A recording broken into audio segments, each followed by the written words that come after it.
Hello guys, good morning. Natin naman guys si Idol Marbs. So, for today's my video guys, nandito po tayo ngayon sa area kung saan po yung halos araw-araw po na naglalakad tayo para pagpawisan, exercise na rin dahil nag-loss weight po tayo. Yun. Nagkataon na hindi pa naman gaano mainit. Tara guys, samahan niyo po ako na habang naglalakad nagkwento po tayo about sa mga OFW. Ang dami po natin mga kaibigan dito, mga OFW na mga hindi po natin mga pupuntahan. Hindi pa lang may oregano. Ayan, naghahanap din po tayo guys ng oregano para sa gamot sa sipon para sa bata.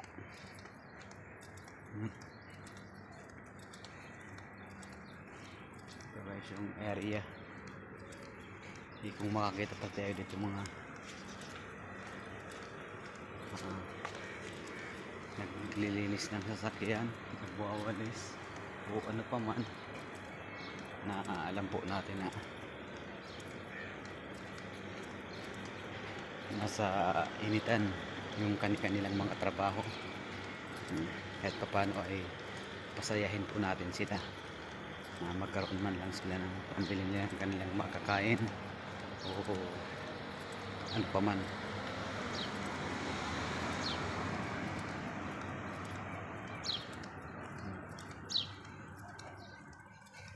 Itong area itong guys, ito yung tinatawag rin dito na parang small Manila din, kumbaga dahil napakadaming mga Pilipino rin po dito mga nakatira. Diretso na rin tayo mamaya magpapagupit, total nandito naman tayo.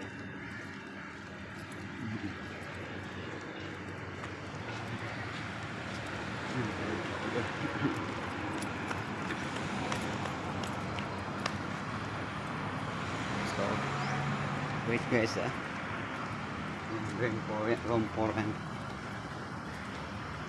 yan, ito yung tindahan na pinakakilala na bilihan po ng mga Filipino food, kaso napakahina na po nila ngayon, hindi na katulad ng dati kasi yung area niya napakadaming Pilipino dyan. Ngayon yung mga Pilipino dito kung saan lang, minsan kasi nakakadepende, nagsisialisan din tayo, nakadepende kung saan po yung location ng kanilang mga trabaho, kung saan yung malapit at kung saan po yung nakakadepende ay nandun tayo. Kahit sino naman siguro po, maliban lang kasi minsan pag may mga kinakasama sila, yan, hingalin tayo, wala na naman kasi tayong gamot. Iba talaga pag nagkakailit na na iba kasi talaga dito kayong lifestyle, ibang iba talaga yung lifestyle dito guys.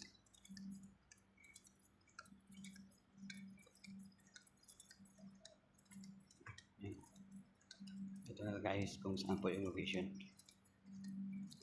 Wait lang guys